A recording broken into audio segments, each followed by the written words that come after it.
前回前々回と DIY ガチ勢向けツールを紹介しましたが、今回は DIY のさらなる強い味方、マキタ卓上グラインダー GB602W を使います。このツールは机や作業台に固定して使うベンチグラインダーで、左右の回転砥石で金属の検索やバリ取り、刃研ぎなどを行うことができます。まずは組み立てで目を保護するためのアイシールドとツールレストを取り付けます。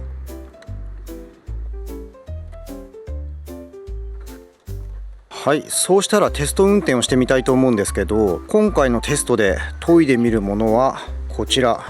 まずこれ、インパクトのドリルビットですね。ドリルビットって今まで研いだことがないんだけど、この切れなくなったドリルビットが果たしてこちらの機械で研いでまた切れるようになるのか、ちょっと試してみたいのと、あとは剪定バサミですね。これは安い剪定バサミなんで別にちょっと失敗してもいいかなということで、とりあえず今回のテストはちょっと僕もね、こういうの使ったことがなくてまだ勝手がわからないんで、もう失敗してもいいようなものでテストで研いでみたいなと思います。なのでまずはもう捨てる予定だったこの辺のビットを研いでみようかな。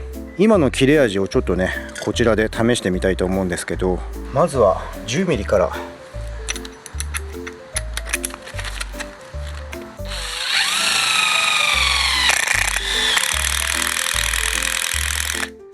これは完全に切れなくなってるビットですね。思いっきり押し付けてもなかなか進んでいかない。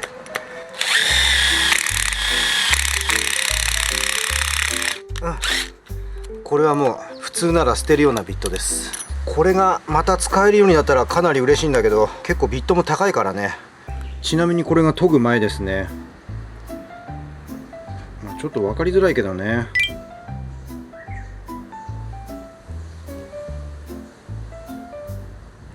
これは特にスピードを調整するようなダイヤルはないので、常に一定の速度で回るような感じなんで、それではまずは空回しスイッチオン。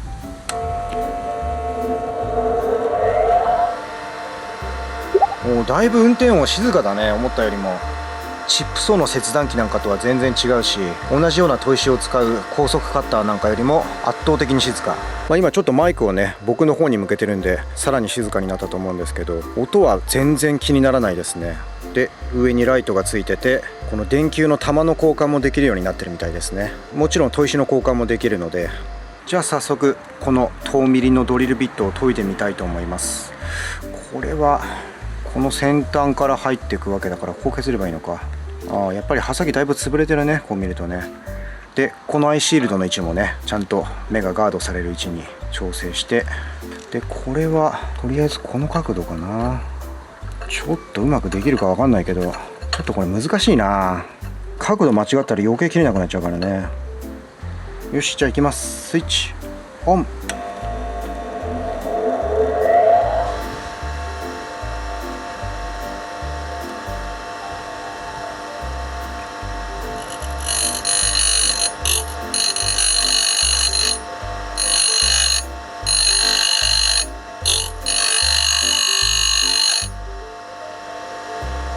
めっちゃ削れてる。めっちゃ削れてるけど、ちょっと角度があんまり良くないね。いや、ダメだ。これ難しい。めちゃくちゃ変なとこが当たっちゃう。ただ持ってかれる感じはないですね。バーって巻き込まれそうになる感じはないけど、そーっと当てる分にはね。ただこれめちゃくちゃ難しい角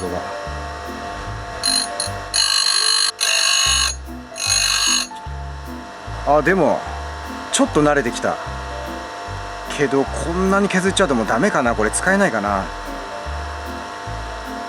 この卓上グラインダーの砥石は、左が A60M で右が WA60K。 左右の砥石の説明が説明書には記載がなく、この時は両方の砥石で試しましたが、後で調べてみたところ、ざっくり説明すると、左はチップソーなどの薄い円盤状刃物の研磨に適していて、ドリルやノミなどの立体的な工具刃は右の方が向いていたみたいです。削れるのはめちゃめちゃ削れるんですけど、角度つけるのがちょっとこれめちゃくちゃ難しい。僕も初めて使ったけど、これはだいぶ練習が必要かもしれない。これで試しに使ってみよう。で、ちょっと見えづらいけど、今削ったビットがこちらですね。どうだろう。じゃあちょっとやってみます。これで切れたらめっちゃ嬉しいけどね。じゃあいきます。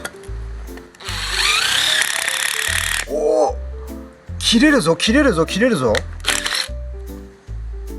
切れる切れる切れる。すごいすごい切れる。ちょっと貫通させようかな。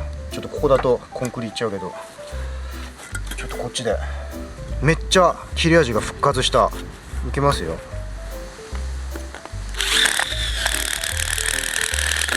うわ、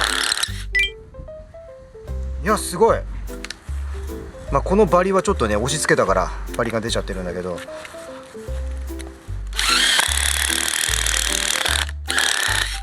いやこれはすごいめっちゃ切れ味復活した。いやこれいいね。ビット復活できるねこれだったら。いやもっと削ってみよう。今度はこっちの大きいやつ、まずこの錆びてるやつ使ってみようか。これだとこれまだ切れるね。でもねこれはちょっと切れるからいいや。遠ミリが切れないのはしてたんだけど、これはどうだろう。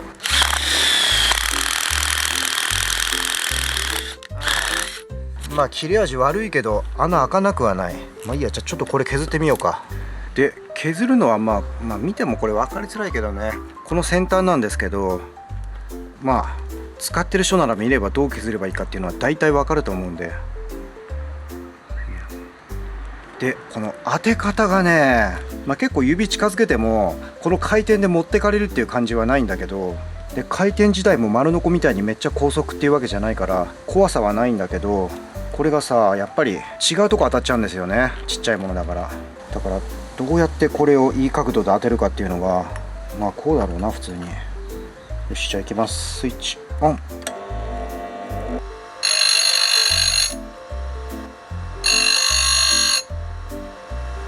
僕もね2本目になったらだいぶ慣れたいい感じで削れてる今度。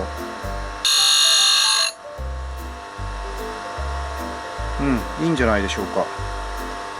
でこれがね意外とこれねドアップになると見づらいんですよね。これちょっと見てみますか。慣れたら見やすいんでしょうけど遠近感がね来るんですよ、見慣れてないから。ただ見づらいって言ってもそれは僕が素人だから見づらいだけで、まずは目を保護することが最優先なんで。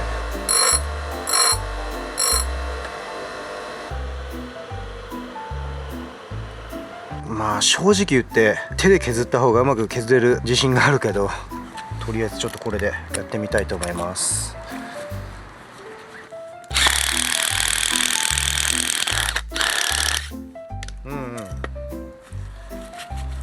切れますね。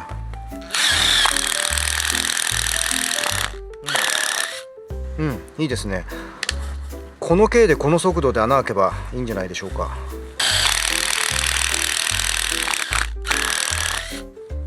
いいですね。切れますね。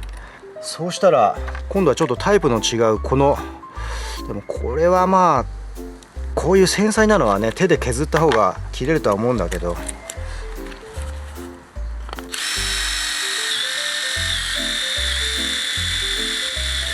これは切れないですね。これはもう全然話にならないレベルで切れないです。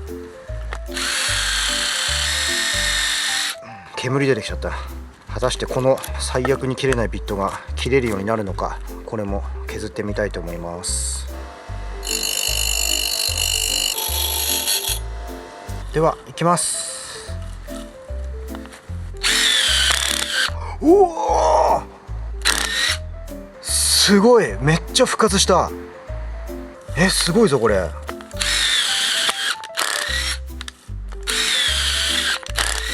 いやこれはちょっと驚きですね。さっきも全然穴がなくて煙吹いてたのに。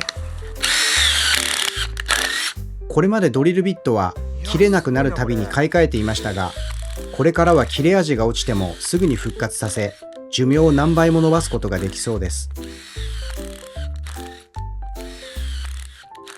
そうしたら次はこちらの剪定バサミ。今ちょっとね裏庭で1本切ってきたんだけど、まだこれ研ぐ前ね。普通に切れますね。普通に切れるからこっちの太くて硬い方いってみようか。やっぱりこっちは硬い。まだ刃先もそんなに死んでないから、ちょっと刃掛けあるかな。でもでちょっとこれをね研いでまた使ってみましょう。この角度はこれだとやりづらいか。これは上から見る感じで、この角度でこの辺からこうやっていっていこうか。じゃあいきます。スイッチオン。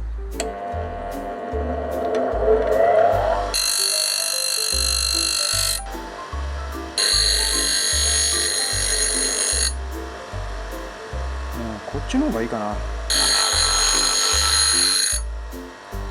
じゃあ試しに切ってみたいと思うんですけど、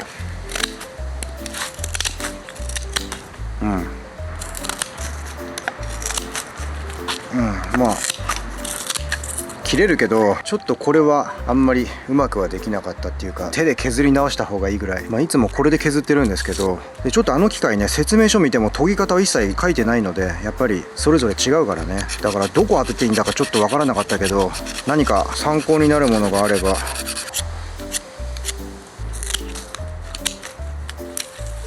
最初からそれなりに切れてたからそんなにわからないかな。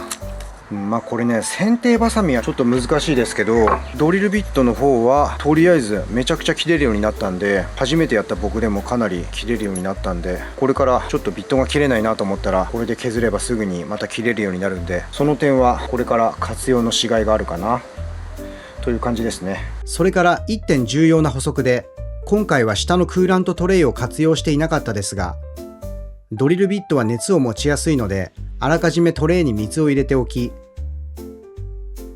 こまめに冷やしながら研げば焼き戻りによる失敗を回避できます。